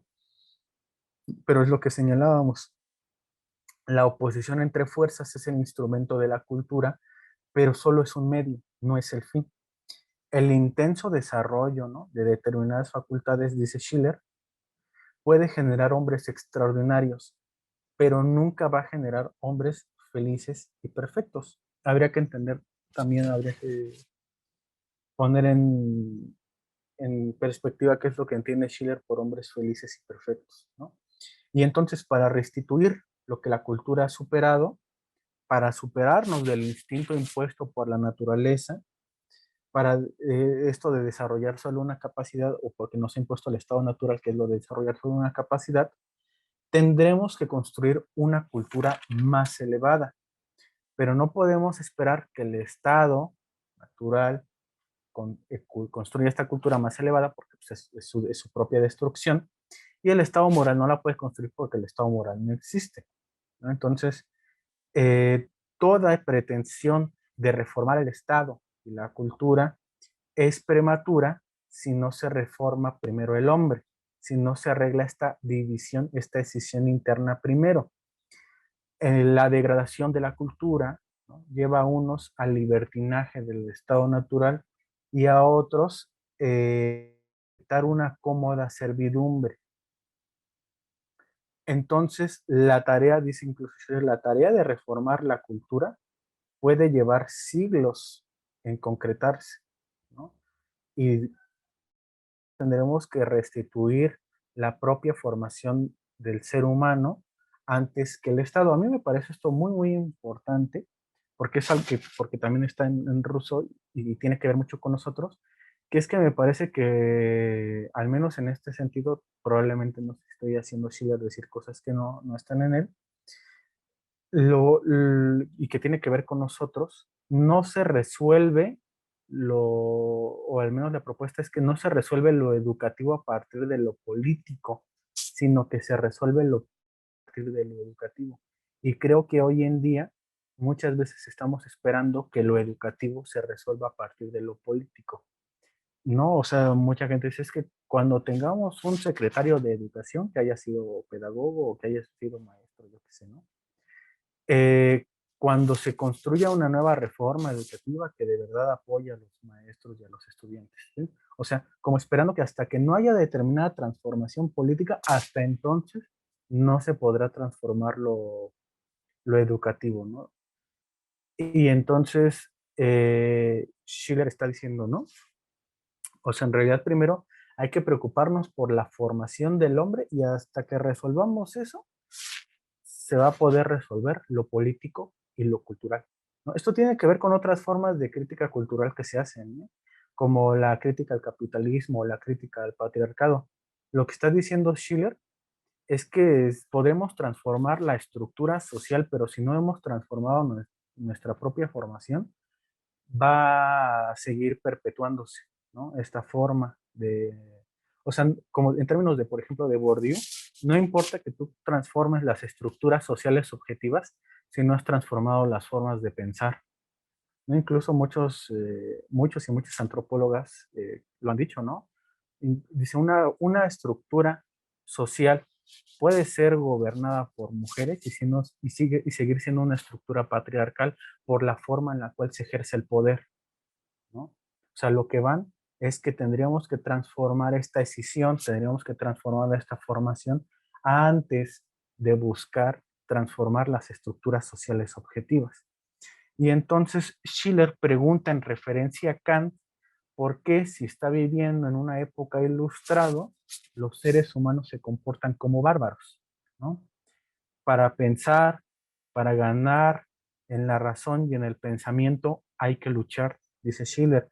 Pero hay seres humanos que se encuentran tan cansados de su lucha física contra la necesidad que ellos dejan que otros piensen por ellos y adoptan del Estado y de la Iglesia las fórmulas para actuar. O sea, nosotros lo podemos ver hoy en día, ¿no? Para verlo en nuestros propios términos. O sea, de verdad hay gente que está tan cansada por su lucha en la lucha física, en el trabajo y demás, que tiene pocas energías para luchar en el terreno de las ideas, ¿no? En el terreno de la forma de pensar. Y entonces muchas de estas personas, no estoy diciendo que todos, ni para nada, pues adoptan las formas de pensar que le imponen la televisión, que le impone el internet, que le ponen los influencers, que le impone el Estado, que le impone la iglesia, en lugar de la fórmula kantiana y de Schiller de atreverse a pensar por sí mismo. Y de hecho pueden llegar a no desear la verdad porque eso desmantelaría ese mundo ilusorio que ellos han tomado como válido. Incluso podrían negarse a pensar y negarse a la verdad porque eso les daría a ver que el otro les están imponiendo las ideas, ¿no? Y creo lo preocupante, lo que dice Schiller es que, o sea, lo preocupante es la gente que no tiene esta lucha física contra la necesidad y aún así deja que otros le impongan ideas. O sea, ellos que tienen energías para luchar en el terreno de las ideas, para luchar en las fórmulas para actuar, no lo están haciendo. Creo que eso es lo preocupante, ¿no? O sea, que hay gente que tiene la capacidad de estudiar mucho y no tiene que trabajar con otras personas y puede reformar las ideas y sigue pensando lo que le están imponiendo que tiene que pensar, ¿no? Mucha gente, ¿no? De los llamados intelectuales eh, o falsos intelectuales, habría que decirlo, se mueve de esta manera, ¿no? O sea, ellos tienen la posibilidad de luchar en el terreno de las ideas y tienen la posibilidad de que estudiaron una licenciatura y maestrías y doctorados y no sé cuánta cosa, y siguen pensando de la manera que este estado natural le impone que tiene que pensar, ¿no? No se atreve a luchar de verdad en el terreno de las ideas, sino que simplemente se somete, lo que decía Schiller, ¿no? Acepta una cómoda servidumbre al Estado. Eso es interesante, ¿no? Porque pareciera ser que uno está en esta libertad del Estado natural, ah, ¿no? En esta degradación de la cultura, unos se van al libertinaje del Estado natural, pero otros que no se van, simplemente aceptan una cómoda servidumbre frente al Estado, no lo critican, no lo reforman, no se preocupan por reformar la propia formación del ser humano, sino que simplemente aceptan su servidumbre sin problemas, ¿no? Y entonces por eso dice Schiller que es necesaria una educación no solo de la inteligencia, sino también del carácter, ¿no? O sea, tiene que ser de las dos. Y entonces cuando va a empezar a reformar esta cuestión, ¿no? De la belleza, de los impulsos de belleza eh, y de la educación estética. Pero al menos yo hasta ahí quisiera dejar las discusiones de las primeras 8 cartas y ahora sí como escuchar todas las dudas, preguntas y comentarios que ustedes tengan de todo lo que se ha hablado hasta este momento u otras cosas que ustedes consideren que hayan sido.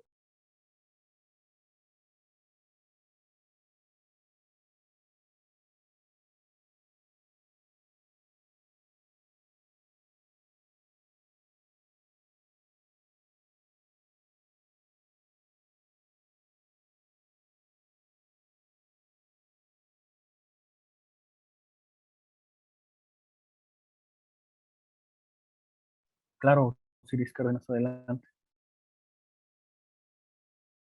Bueno, Bueno, la pregunta va encaminada con ese concepto de estado natural y, bueno, por lo que yo sepa, ese concepto pues fue acuñado precisamente para diferenciar las culturas europeas frente a las culturas que se dio a raíz de la conquista, ¿no? Y de la colonización.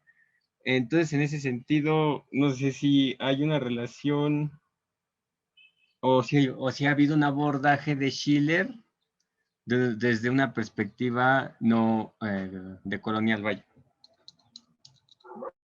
Sí. Ahí también hay una cuestión interesante que también se discute sobre todo en Rousseau, que no es lo mismo también, bueno, en Rousseau no es lo mismo estado natural que estado de naturaleza, ¿no? Sino que estado de naturaleza sí sería como vivir precisamente la forma en la que se equivoca Hobbes al leerlo, ¿no?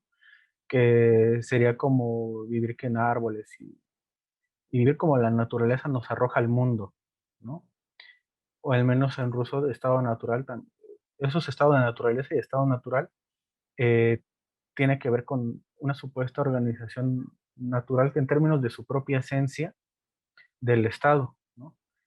Para Schiller, por ejemplo, estado natural no tiene que ver con un estado, o sea, sí es un estado al que nos arroja la naturaleza, pero no es como estado natural, no tiene que ver precisamente tampoco con esto de vivir de forma no civilizada, con esto que dices de la crítica de colonial, entre muchas comillas, ¿no?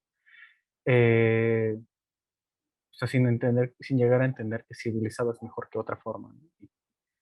Eh, pero, o sea, al menos en sus términos, el estado de naturaleza, o sea, sí es un estado, como nos han arrojado, pero no es un estado que se mueve por leyes morales, no es un estado que se mueve por leyes racionales. Sí, incluso dice Schiller, este estado natural, ¿no? Que es como vivirnos como por los impulsos naturales de supervivencia y de necesidad que se nos van imponiendo, ¿no? Pero dice Schiller, incluso esto uno puede llegarlo a sentir como algo ajeno, ¿no? A las particularidades, como que este estado natural, aparentemente representación del objetivo que suprime las individualidades, uno lo puede llegar a sentir como algo ajeno a las propias particularidades que él vive, precisamente porque no toman en consideración la propia vida. Ahora, esto que tú preguntas sobre si hay otras formas de entender al estado de naturaleza que no sean, y de estado natural, que no tengan que ver con esta imposición como eurocentrista, pues ahí sí, la verdad, yo no sabría responder porque tampoco ha sido como mi área en la cual he como dedicado a investigarme y a leer sobre esas cosas, ¿no?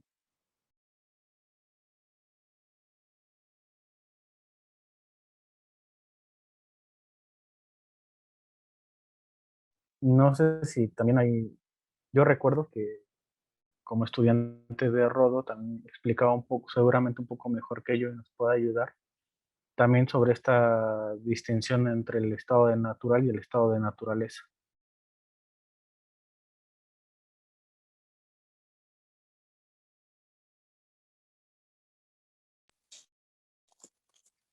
Bueno, pero no sé si antes, de verdad, que quieran hacerle alguna pregunta, algún comentario, alguna sugerencia.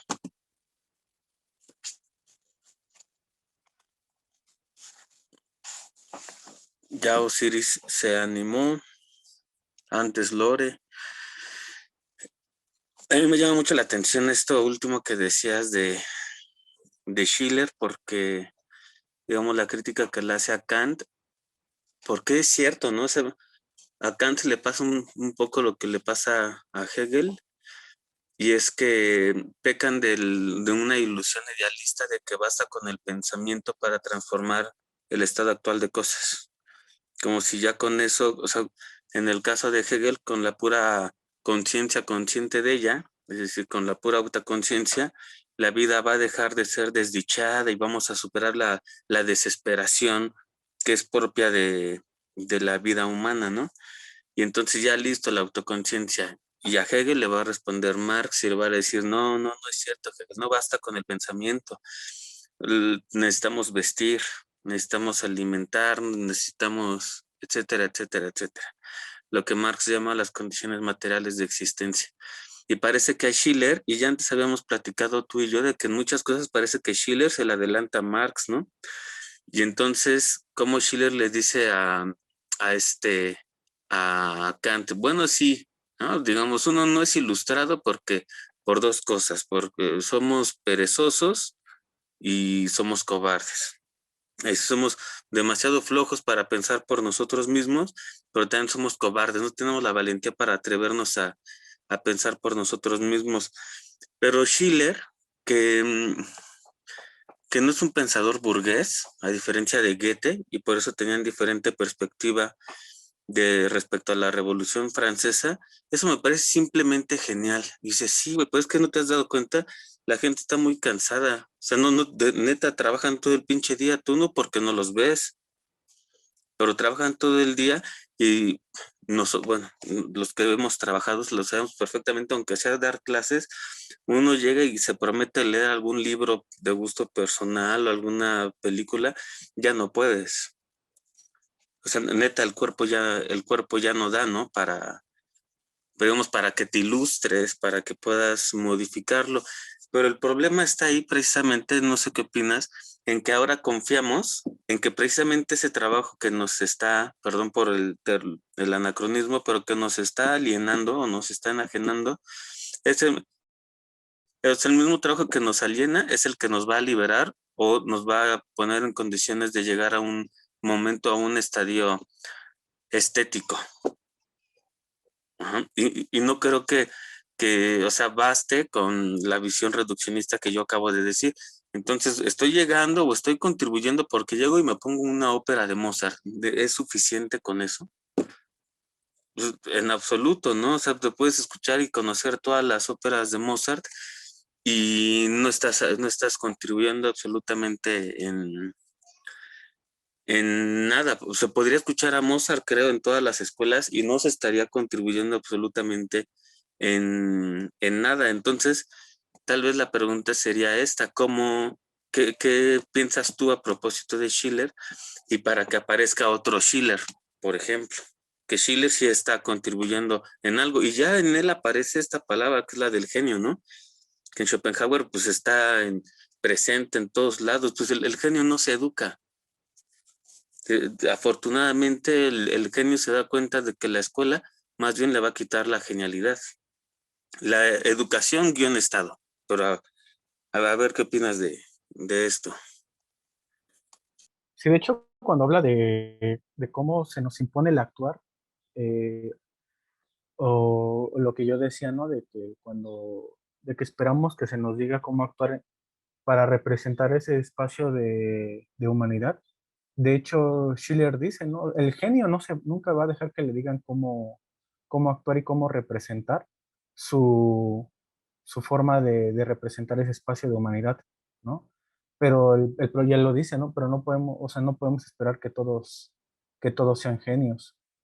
Entonces, yo considero, y esto tiene que ver con esta cuestión, que además creo que ahora señalando cómo se le adelanta a Marx, pues también está esta idea de el momento en el que para Marx el trabajo es una representación estética, ¿no? O sea, de una forma de manifestarnos sobre el mundo, y como ya después en el viejo Marx el trabajo es alienante, ¿no? O sea, yo en ese sentido me parece que uno tiene que considerar también, o sea, la forma es pensar el propio actuar, pero no como un actuar aislado, ¿no? Sino que la manera en la cual mi propio actuar y mi propia forma de pensar, mi propia resolver esta extinción, es una forma también de declaración política, ¿no? O sea, es al mismo tiempo pedagógica y política el formarme, pero formarme también en este sentido crítico y además, creo yo, facilitar espacios para este tipo de formación a otros es al mismo tiempo un actuar pedagógico y político. O sea, y creo yo también, me parece que en Schiller también ya se está apuntalando esta cuestión de hacer, o sea, hacer el arte uno mismo, ¿no? O sea, de hacernos arte a nosotros mismos y nuestra existencia. Sí. Y por último, un poco ligado a esto, o sea, yo sé perfectamente que tú ubicas al Byung-Chul Han, a Huizinga, que ya los mencionaste hace rato y toda la cosa, pero, o sea, ¿a qué velocidad nos estamos alejando hoy de Schiller? En el sentido, porque parece que lo oímos y con ganas, ¿no? A un estado estético que no viene, me queda claro, de una acción política en términos, digamos, jurídicos, legislativos, etcétera, ¿no? Esta distinción entre la política y lo político. Pero entonces, o sea, ¿cuál es, o sea, por qué, en tus propias palabras, cuál es el triunfo hoy en día en sociedades capitalistas? Porque me parece que pasa ahí. Entre los tarahumaras no pasa, y son pueblos completos de artesanos, ¿eh? Todos ellos son pueblos completos de artesanos, pero su sistema no es capitalista. Entonces parece que también por eso hacia allá apunta con Marx. Pero el chiste es que, ¿por qué en las sociedades puramente o estrictamente capitalistas pasa esto que decías, que de verdad es sumamente preocupante, ¿no? La música como terapia, ¿no? La musicoterapia es asqueroso, ¿no? Es lamentable. O sea, los compositores se vuelven a morir si se enteran lo que están haciendo con ellos, ¿no? ¿A qué se debe el triunfo? ¿Cuál es el dolor del que adolecemos en los tiempos actuales? Que musicoterapia, ¿no? Por ejemplo, o eso, ¿no? El arte para motricidad fina o motricidad gruesa, y dices, no, ya, si este chavito pudo haber sido escultor, ya quedó de lado, porque lo que importa es que su grafía sea linda. Dios mío, no está cabrón. O pintar, por ejemplo, luego se reduce el arte pictórico representativo a domingos y visitar un museo. Yo creo que es claro hacia dónde voy, ¿no? En ese sentido, hasta a lo que me refiero, que parece que nos alejamos de la realización de un estadio estético como lo piensa Schiller. Y muchas de estas cosas se germinan y se piensan en la licenciatura en pedagogía, ¿eh?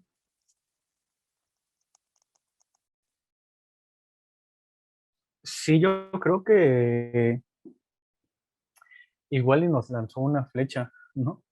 En esto de que sale ya desde la segunda carta. Pareciera ser que ya todo va a tener un sentido solamente si se le puede utilizar para algo, ¿no? Eh, pero si no, o sea, no quiere decir que estemos pensando en la utilidad en los mismos términos que él, ¿no? Precisamente con esto que dices, que a qué velocidad nos alejamos. O sea, yo creo que es precisamente que lo que triunfó fue la cultura degenerada, ¿no?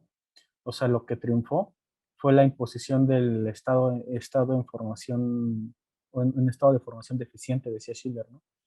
Eso es lo que triunfó, ¿no? O sea, este sentido de que todo tiene que tener un valor que supuestamente ayuda a la colectividad, pero es que es lo que dice Schiller, ¿no? Los que están en el poder de la colectividad no ven por la colectividad, ven por intereses personales. Ellos, aunque niegan del estado natural y estas cuestiones, se mueven por impulsos naturales, ¿no? O sea, ese es el problema, que el que está, el que está moviendo, ¿no? Como esta forma de organización del Estado, eh, apuesta aparentemente, o sea, son mentiras deliberadas, ¿no?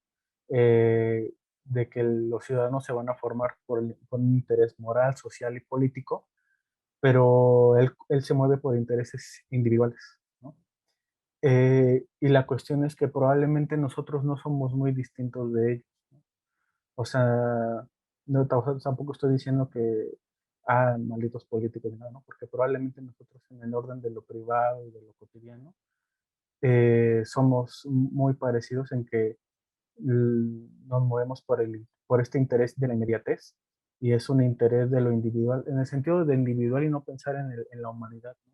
O sea, pensarnos como, ¿cómo puedo yo representar más el sentido de humanidad, ¿no? En esto que implica también empaparme del arte, ¿no? Ser un conocedor de ello, pero también de otras formas de ser en el mundo, de otras culturas, de otras formas de pensar. Es decir, ser yo también un espacio para todo lo que es humano, o sea, un espacio de encuentro para lo que es humano, un espacio de encuentro con estas particularidades. Y me parece que a veces nosotros también solo afirmamos una individualidad y estamos orgullosos y nos contentamos con afirmar esa individualidad, ¿no? Lo que comentabas al principio, ¿no? O sea, se dan estos diálogos falsos, ¿no? Porque estamos platicando, pero con personas que piensan exactamente lo mismo que nosotros. Entonces, no hay este paso a lo universal, no hay este espacio a lo moral, no hay este paso a lo estético, porque nosotros también muchas veces nos contentamos con la afirmación de lo individual y con el limitarnos a la necesidad, ¿no? Y como si Schiller, a ser arbitrarios, a ser egoístas, a si le puedo poner el pie al otro y yo triunfo con ello encantado, a no preocuparme porque estén asesinando a una población de una religión en específico, y no por la religión, sino porque al final es una forma también de representación de la humanidad que difiere de la mía, ¿no? A otra que estén asesinando a otra cultura, que estén expulsando a otro pueblo, no me preocupa porque no me afecta en mi individualidad, y creo yo que eso también es parte de este mismo problema. Gracias, Pablo. ¿Alguien más quiere hacer alguna pregunta?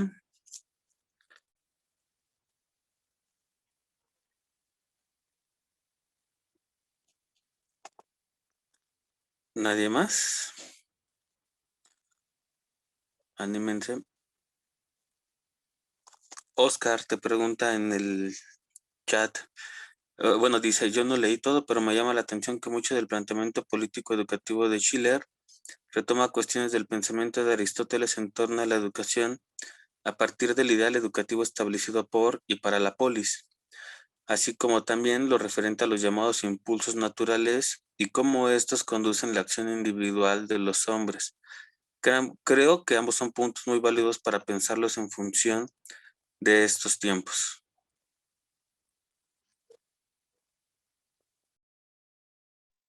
Sí, no, sobre todo con el inconcluso último libro de la política. Pero bueno, yo no nunca había considerado a Schiller, ¿no? En relación a Aristóteles.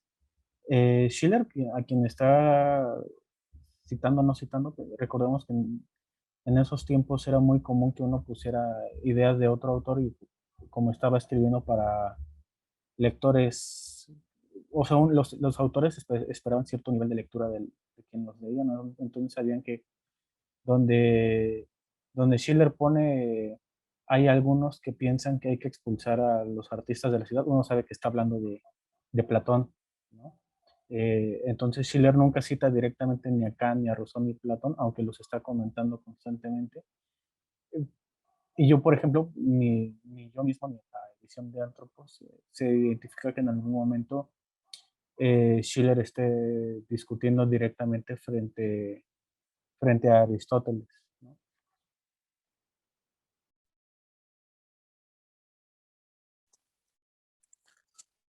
Muy bien. Bueno, pues creo que podemos dejarlo hoy por aquí. Y entonces decías que dentro de 8 días nos vas a platicar de la carta 9 a la 15. Ajá. Bueno, entonces, pues muchas gracias, Pablo. Nos vemos dentro de 8 días, todo el grupo. Y sería muy bueno que leyéramos de la carta 9 a la carta 15 y ahí vamos a dejar a Schiller. Bueno, pues muchas gracias, Pablito. Nos vemos dentro de 8 días y gracias a todas y a todos por haber estado en la clase de hoy. No, gracias a ti, Rodo, y gracias a todos con sus comentarios, su atención, sus preguntas. Nos vemos entonces la próxima semana. La próxima. Hecho. Dale, hasta Cuídense luego. mucho. Muchas gracias. Cuídate, Osiris. Cuídense Buena mucho. semana. Gracias. Igualmente. Bye. Adiós, Lore. Gracias. Adiós.